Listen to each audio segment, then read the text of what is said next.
د لوی بخونکي الله تعالی په سپېڅلې نامه د ژوندون نړیوال راډیو ټلویزیون درنو لیدونکو او اورېدونکو سلامونه او نیکې هیلې مې ومنئ په دې هیله چې تاسو به روغ جوړ اوسئ او نننۍ ورځ به در باندې په خوښۍ خوشحالۍ او نیکمرغۍ تېره شوې اوسي. بیا هم خوشحاله او خوښ یم چې ژوند راسره ملتیا وکړه او د نن شپې د نن خبرې په خپرونه کې ستاسو په درانه چوپړ کې حاضر شوم. زه یم ستاسو کوربه سلیمان صاحب او ما سره زما تخنیکي همکاران نجیب جان او فرها جان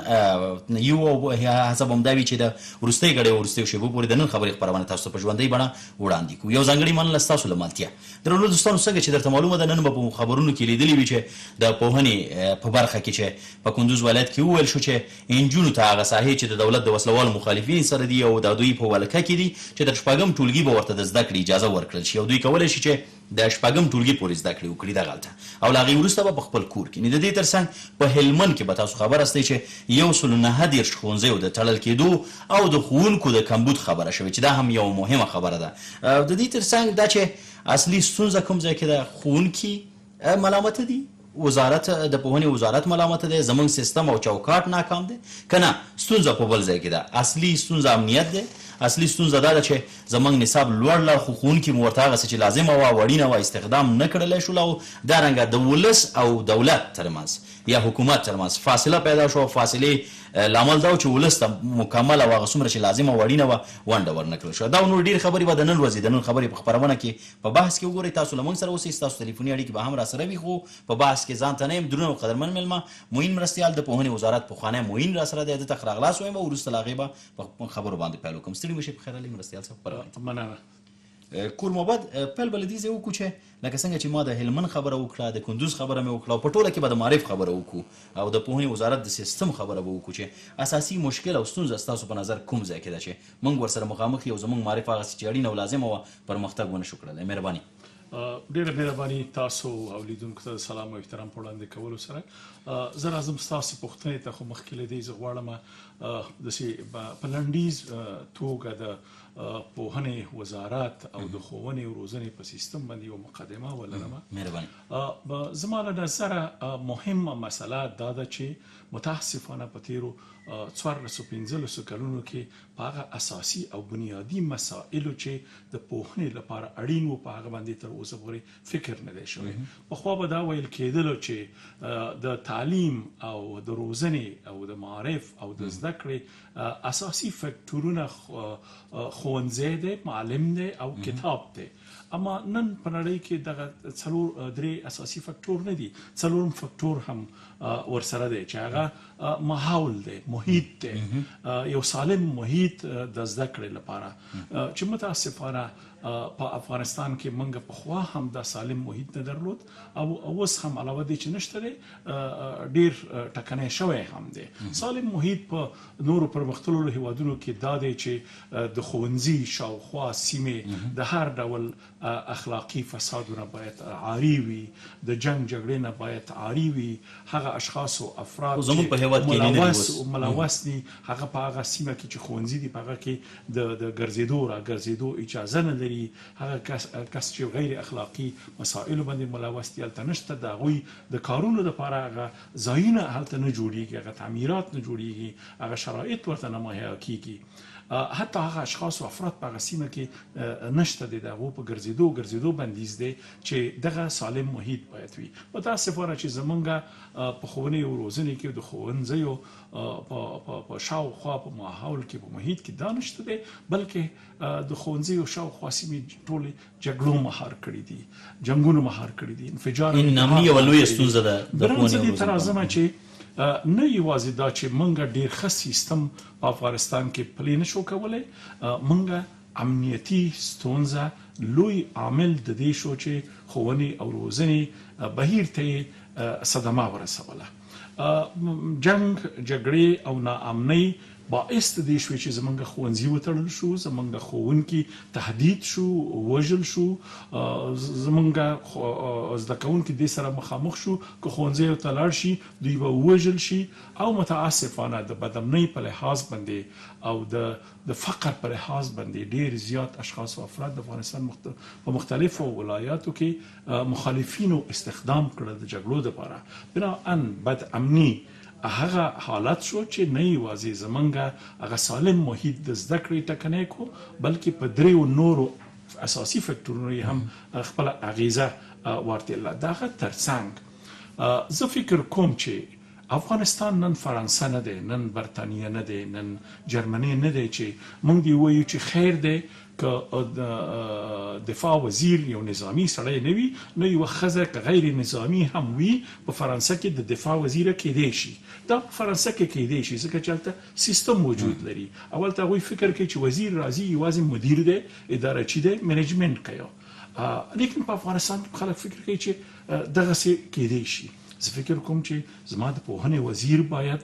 د پوهنې د زده کړې متخصص وي. زما د زراعت وزیر باید د زده کړې او د کرنې د چارو متخصص وي. زما د صحت وزیر باید د طبابت متخصص وي. زما د بهرنیو چارو وزارت باید د نړیوالو اړیکو، مناسبات او بین المللي چارو متخصص وي. دغه ډول هر وزیر باید خو اوس نه ده، یعنې دغه موږ چې وروسته پاتې کار اهل کار ته نه دی سپارل شوی. جناب مرستیال ورته چې موږ متاسفانه دا باید زه مشخص څوک نه یادوم، خو لیکن موږ کله نظامی سړی راوستلی دی پوهنه په چارو کې مقرر کړی دی، کله فارماسیست راوستلی دی مقرر کړی دی، او کله داسې اشخاص راوستلی دي چې دغه حتی دغه تحصیلات یې نه درلودلو، دا هم راوستي دي د ځینو مصلحتونو په اساس باندې د تنظیمي چارو د پلي کولو په خاطر باندې دغه اشخاص په هغه اداراتو کې. زه فکر کوم چې زما د امنیتي اداراتو اشخاص او افراد په افغانستان کې باید نظامی متخصصین وي. زما د اقتصادي چارو مسؤلین باید د افغانستان په اداراتو کې دغه اقتصادي او مالی چارو متخصصین وي. زما د زده کړې د فرهنګي چارو مسؤلین وزیران باید دا وي. لیکن متاسفانه افغانستان کې زموږ مسؤلین داسې فکر کوي چې په فرانسه کې داسې دی که په جرمني کې سي، افغانستان کې نن د افغانستان استاد صاحب که یوه پوښتنه دا مطرح کړو چې پخوانی حکومت او اوسنی حکومت هغه وخت چې تاسو هم یو وخت د دې وزارت معین وئ، په پوهنیز نصاب کې اوس خو یوازې د پوهنې وزارت دی، ښوونه په خپل ځای باندې توپیر او فرق ګورئ، ښه والی ګورئ که بدوالی؟ کله که موږ راواخلو د پوهنې وزارت چارې په هغه وخت کې چې د طالبانو رژیم په افغانستان کې سقوط وکړو او ما په خپلو سترګو هغه وزارت لیدو، د پوهنې وزارت کې په ټول وزارت کې یوه پاڼه سپین کاغذ نه و، یو پنسل نه و، یو بایسکل په یوه ونه پورې د ګاډو نه تړل شوی و په زنځیر او چا ورته جاندار تېلي وه، یو موټر هم نه و په هغه صورت کې. نو کار د پوهنې وزارت په هغه وخت کې په دغه حالت کې شروع شو. د فرانسې یو اخبار د پوهنې وزارت په چارو باندې یو راپور نشر کړی و، ویل زه د پوهنې وزارت مسؤلین لوړ رتبه وزیر او معین ګورم چې دوی په خپل دفتر کې ناست دي، ډوډۍ نه پیدا کړي، کیله وچه ډوډۍ خوري. موږ په دغه حالت کې د پوهنې وزارت چارې په هغه وخت کې پیل کړلې. په ډیرو مشکلاتو کې د پوهنې وزارت چې په هغه صورت کې یو پاڼه کاغذ هم نه چارې پیل کړلې، لیکن یو مرحلې ته ورسېد. اوس خو له روسو په میلیونها روپۍ راځي، کومک کېږي، مرستې کېږي. په داسې حالت کې 14 کاله دغه حالت نه ووتل او په 14 کالو کې بې حسابه پیسې زمونږ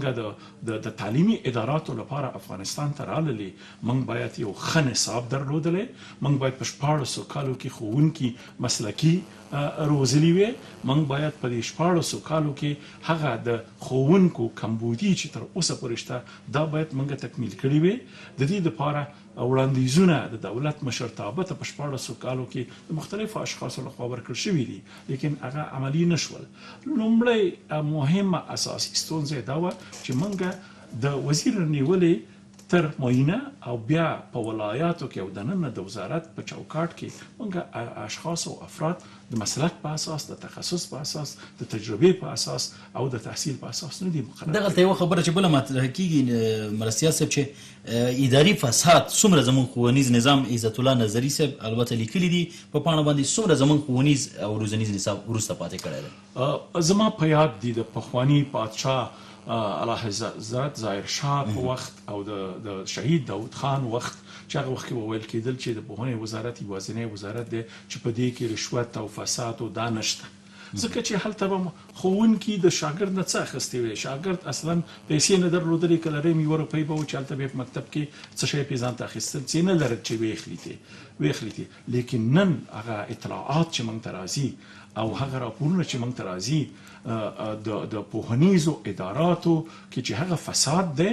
هغه نسبت هغه ادارات ته چې موږ ته سکتوري ادارات اقتصادي ادارات هغه نه زیات فساد په همدغه اداراتو کې دی چې پوهنیز نظام دی دلته د لوړو زده کړو وزارت دی په دې کې ډېر زیات فساد دی متاسفانه یو معلم چې په یو ځای کې مقرریږي که هغه معلم د خپل تقرر لپاره په یو ځای کې چې حق هم دی تحصیل هم لري پیسې ورنکړي هغه نه مقرریږي یا به دلته په کابل کې ورکوي یا به په ولایت کې ورکوي متاسفانه هغه فساد چې موږ وایو چې د افغانستان د حکومت په اداراتو کې دی دا اوس د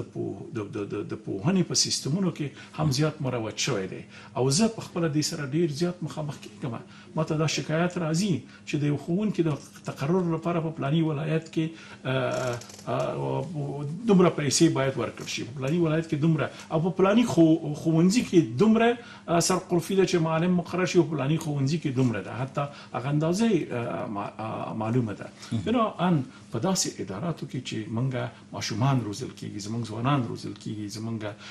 آینده نظام او د افغانستان راتلونکی هغو ته سپارل کېږي که هغو د اوس نه په دغه فساد باندې ملوث شي او د هغو کورنۍ ملوث شي هغو زده کړه وکړي نو به آینده د ځوانانو دلته هم دغه نظام مننه مرستیال صاحب دې ته به راشو چې د ښوونځیو تړل کېدل لکه څنګه چې ما هلمند ولایت کې د 109 ښوونځیو یادونه وکړه ستاسو په نظر باندې د ښوونځیو تړل کېدل د زده کوونکو پر وړاندې یا پر مخ باندې کوم اساسي زیانونه زموږ هیواد او موږ ته رسولی شي زه فکر کوم چې دې کې یوازې دا مسله مطرح نه ده چې په ښوونځیو کې هغه د داخلي مخالفین یا مسلح ګروپونه چې د نظام په وړاندې جنګیږي دوی دخیل دي دا د افغانستان د راتلونکي په ارتباط باندې یوه لویه دسیسه ده متاسفانه که تاسو د افغانستان د جغرافیه راواخلئ د هلمند قدر رانیولې تر نورستانه پورې هغه زیات اکثریت ښوونځي په همدغه مناطقو کې تړلي دي او که د افغانستان بله جغرافیه راواخلئ په بل طرف کې هم په هغه مناطقو کې ښوونځي تړل شوي دي چې هغه پښتون میشته سیمې دي او د دوی جغرافیه د په هغه کې تړل شوي دي نو زه فکر کوم چې دلته د دغه قوم په وړاندې یوه دسیسه هم د سیمې د هیوادونو لخوا په افغانستان کې روانه ده چې دغه خلک باید بې سواده وساتل شي دغه باید د تعلیم نه لرې وساتل شي او دوی باید د افغانستان په آینده نظام کې ځای ونه لري دغه سیمه ایزه دسیسه د افغانستان د ځینو قومونو په وړاندې هم زموږ په هیواد کې روانه ده یعنې زموږ معارف هم مرستیال صاحب البته د پردیو استخباراتي کړیو د فعالیت نه خالي نه ده یقینا دقیقا نه یوازې زمونږ معارف بلکې د لوړو زده کړو په چارو کې هم چې موږ د افغانستان په مختلفو ولایاتو کې پوهنتونونه لرو د لوړو زده کړو مؤسسات لرو هغه هم دغه سیستم دغه سره مخامخ دي ځینې هیوادونو ځینې قومونو افراد او اشخاصو ځوانانو ته دروازې خلاصې کړي دي هلته ځي تحصیل کوي تعلیم کوي لیکن د ځینو قومونو په وړاندې دننه په افغانستان کې ښوونځي هم تړل کېږي پوهنتون هم تړل کېږي د لوړو زده کړو مؤسسات هم تړل کېږي بنابراین زه فکر کوم چې د دغه تړل کېدو تر شا یوه سیمه ایزه دسیسه د افغانستان د خلکو په وړاندې هم په هیواد کې مسؤلیت راجع کېږي مرستیال صاحب د پوهنې وزارت ته پوښتنه مې دا ده چې کډوال هم را روان دي کډې هم را روان دي ورځ تر بلې د دې پر ځای چې زده کوونکي کم شي زیاتېږي نامني خو پوهنې وزارت پولیس نه لري ساتونکي نه لري چې لاړ شي او د ښوونځیو نه دفاع وکړی شي حکومت ته مسؤلیت راجع کېږي اصلي د حل لاره څه ده چې پوهنې وزارت باید کوم اساسي کارونه ترسره کړي تر څو زموږ ښوونځي ونه تړل شي زده کوونکي مو له زده کړې بې برخې پاتې نه شي په اوسني حالت کې چې د افغانستان هغه مهاجر چې په ګاونډیو هیوادونو کې دي خصوصا په پاکستان کې دي د 2019 میلادي کال تر اخره پورې ورته وخت ورکړل شوی چې دوی باید دغه هیواد نه ووځي او خبرې روانې دي چې یو کال بل هم دا تمدید شي 2013 کال پورې چې زه فکر کوم چې کېدای شي چې دا ونه شي اما د دې لپاره باید د افغانستان حکومت په 2001 کال کې دویم کال کې دریم کال کې لاس کال وړاندې باید د لپاره باید فکر کړی وي موږ نن په افغانستان کې ګورو چې ولسمشر وایي چې د اورګاډي پټلۍ افغانستان کې غځېږي شمال د جنوب سره او غرب د شرق سره دا وصلېږي لیکن موږ د دې لپاره اشخاص او افراد نه دي روزلي چې دغه د پټلۍ غځولو په ارتباط باندې دوی کار وکړي د دې د چلولو په ارتباط باندې کار وکړي د معادنو استخراج تر اوسه نه دی شوی ځکه چې په 1415 کالو کې کې موږ دغه اشخاص او افراد ونه روزله. دغه ډول باید په دې فکر شوی وي چې دغه 3-4 میلیونه مهاجر چې په ګاونډیو هیوادونو کې د دوی راځي د دوی لپاره 15 کاله وروسته باید څه وشي، 10 کاله وروسته باید څه وشي. یعنې موږ اصلا یو منظم پلان نه لرو. یقینا چې موږ په تیرو 15-14 کلونو کې په دې باندې فکر نه دی کړی. که چیرې په دې فکر کړی وي نو اوس به د انکشاف دهات وزارت د دوی د راتګ لپاره په کلو کې پروګرامونه درلودلی، اوس به د زراعت وزارت د ځمکو د خړوبولو لپاره پروګرامونه درلودلی، دا به عملي شوي وي. د پوهنې وزارت باید پروګرامونه درلودلی چې په هغه ځای کې چې مهاجر راځي او ځای په ځای کېږي هلته باید ښوونځي شتون باید هلته وي. په هغه ځای کې چې خلک ځای په ځای کېږي د کلو د پراختیا وزارت او د ښار جوړولو وزارت په شریکه توګه د دوی د کورونو او د ځای د اوسېدو بندوبست باید کړی. یو شکایت دا موجود دی مرستیال صاحب، پخوانه پلان جوړ شوی. یو شکایت دا موجود دی مثلا که د کتابونو د چاپ خبره راشي زرهاو لسهاو ډالر په دې باندې لګیږي، مصرف لګښت پې کېږي، خو بیا هم زموږ زده کوونکي ځي د بازار نه هغه کتاب راخلي. وخت چې د پوهنې وزارت کتاب وپلورل شي خرڅ شي او هغه د بازار نه خلک ترلاسه کړي او په داسې حال کې چې کتابونه پاند پراته ونه رسېږي، همدغه زموږ د وروسته پاتېوالي یو دلیل نه شي ګڼلی تاسو؟ په ډېره تاسف سره باید ووایم چې دغه د کتابونو د خرڅلاو مسله ډېره نوې هم نه ده، د ډېرو کلونو را په دې خوا دا کېږي. دا چې مخه یې نه نیول کېږي حتما دلیل به لري. دلیل یې دا دی چې اول خو دا چې په هغه اندازه چې موږ کتابونو ته ضرورت لرو هغه کتابونه په هغه پیسو باندې په هغه بودیجه باندې چې باید چاپ شي دا نه چاپیږي، لږ چاپیږي. بیا د هغه لږ د چاپېدو مسله هم هغه سیستم، هغه پروګرام، هغه پلان چې د پوهنې وزارت یې ولري باید هغه ولایاتو ته او مناطقو ته په خپل وخت ورسوي. دوی هغه لوجستیکي سیستم منظم نه دی چې دا په خپل وخت باندې ورسي. ډېر ځلې داسې شوي دي چې پښتون میشتو سیمو ته د دري ژبو کتابونه ورغلي دي او دري ژبو میشتو سیمو ته د پښتو ژبې کتابونه ورغلي دي. بیا ما د ناسم مدیریت خبره راځي. مرستیال صاحب دا چې د خپرونې وروستیو ګړیو ته ځو دومره به ویو چې تر اوسه پورې که شرایط همداسې چې ښوونکي حاضري د صنف د ځان سره وړي، احتساب کوي د ځمکو د غوښتلو په خاطر باندې زموږ زده کوونکي یعنې په هر ځای کې که زیانمند دی زده کوونکی زیانمند دی. ستاسو په نظر د حل اساسي لاره څه ده چې په څو ټکو کې لنډه اشاره ورته وکړئ چې څه د حل لاره ده چې وروسته له دې باید حاضري ښوونکی ونیسي د شخصي خصومت له امله اول نمره دویم نمره او دویم نمره دریم نمره نه کړي یا نورې ستونزې ونه زېږي؟ مهرباني. د وروستي جهاني جنګ نه وروسته په جاپان کې چې کله ورانۍ راغی او ښوونځي او ښارونه او کورونه ټول په خاورو او ایرو باندې بدل شو، خلکو په خپلو مصارفاتو باندې ماشومان راوستلو او په کنډوالو کې کېنولو او تعلیم او د تدریس شروع ورته وکړه. خپله ولسونو خپله خلکو هغه تعلیم یافته ځوانانو چې په هغه وخت کې یعنې ولس باید راویښ شي. دوی ویلو چې که موږ دې ته صبر وکړو چې ښوونځی جوړ شي او بیا ورته ماشوم لاړ شي هلته درس وایي، موږ فرصت او زمان د لاسه ورکوو. موږ په دې ایرو خاورو باید کېنوو او دا تدریس باید دوی ته موږ وکړو. دلته د خلکو د ولسونو مسؤلیت هم ډېر مهم دی. زموږ ځوانان باید دا مسؤلیت په غاړه واخلي که چېرې دغه ستونزې موږ باید هم دا کار وکړو. د ټول مسؤلیت باید د حکومت په غاړه کې نه دی. حکومت که امنیتي ستونزې لري، نور وزارتونه لري، ولس هم په دې باید همکاري وکړي. مننه. کور مو آباد. معین مرستیال د پوهنې وزارت پخوانی معین، ډېره مننه ستاسو له راتګ او زموږ د بلنې منلو.